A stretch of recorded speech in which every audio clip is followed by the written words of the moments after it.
الحمد لله نحمده ونستعينه ونستغفره ونعوذ بالله من شرور أنفسنا ومن سيئات أعمالنا من يهدي الله فلا مضل له ومن يضلل فلا هادي له وأشهد أن لا إله إلا الله وحده لا شريك له وأشهد أن محمدا عبده ورسوله أما بعد أعوذ بالله من الشيطان الرجيم بسم الله الرحمن الرحيم قل هو الله أحد الله الصمد لم يلد ولم يولد ولم يكن له كفوا أحد السلام علیکم ورحمۃ اللہ وبرکاتہ۔ اور طواف المکی کی انتشار ہے، حکمرانی شروع ہو گئی۔ یہ انتشار 300 عیسوی تک ظاہر رہا اور اس دوران قحقینی قبیلہ نے ترکیب وطن کر کے عراق کے ایک بہت بڑے شاداب سرحد علاقے پر بود و باش اختیار کی۔ پھر عدنانی تارکینی وطن کا ریلا آیا اور انہوں نے لڑ جھگڑ جزیرہ فرات کا ایک حصہ کو اپنا مسکن بنا لیا۔ ادھر 226 عیسوی میں اردشار نے جب ساسانی حکومت کی داغ بیل ڈالی تو رفتہ رفتہ فارسیوں کی طاقت ایک بار پھر پلٹ آئی۔ اردشیر نے فارسیوں کی سرزہ بندی تنظیمی کی اور اپنی ملک کی سرحدوں پر آباد عربوں کی زیر کیا۔ اس کے نتیجے میں قضائے قبیلہ کے ملک شام کی راہ پر نکل پڑا، جبکہ ہیرا اور انبار کے عرب باشندوں نے بانجادار بادشاہ خاندانوں کے حیرت بنانا گوارا کیا۔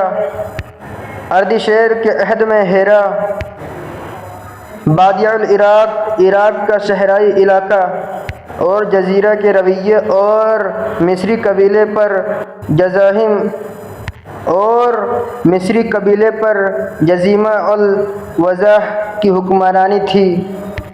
ایسا معلوم ہوتا ہے کہ اردشیر نے یہ محسوس کر لیا تھا کہ عرب باشندوں پر براہ راست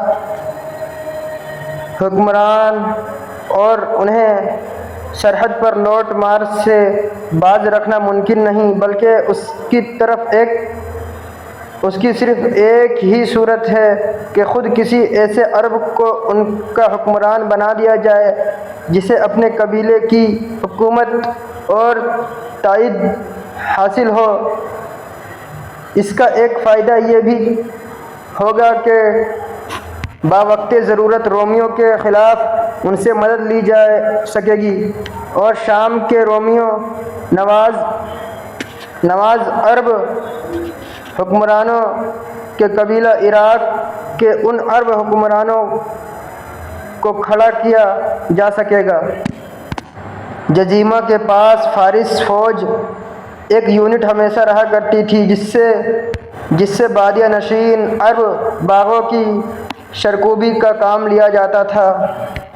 266 عیسوی میں عرض میں جزیمہ فوت ہو گیا اور عمرو بن عدی بن نصر لخمی اس کا جانشین ہوا تھا۔ یہ قبیلہ لخم کا پہلا حکمران تھا اور شاپور اردشیر کا حماسر تھا۔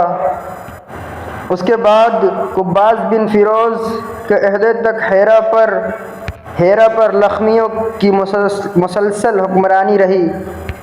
خزباق کے عہد میں مزدق کا ظاہر ہوا، جو اباحیت ہر چیز کو جائز قرار دینے کا علمبردار تھا۔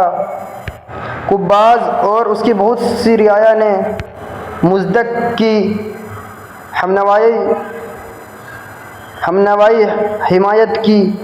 پھر قباز نے ہیرا کے بادشاہ منذر بن ملسمہ کو پیغام بھیجا کہ آپ بھی یہ مذہب اختیار کر لیں۔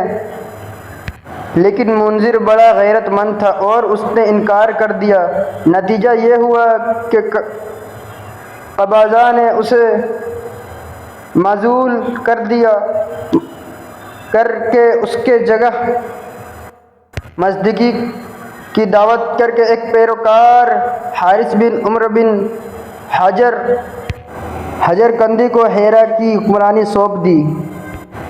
عباس کے بعد فارس کے باغ ڈور کسری نوشیروان کے ہاتھ میں آئی۔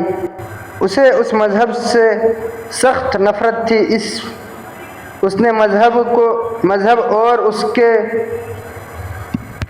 اس نے مصدق اور اسے ہمنواؤں کی ایک بڑی تعداد کو قتل کر دیا۔ جو اس مذہب کو اختیار مانا کرتا تھا اسے قتل کر دیا۔ منذر کو دوبارہ ہیرا کا حکمران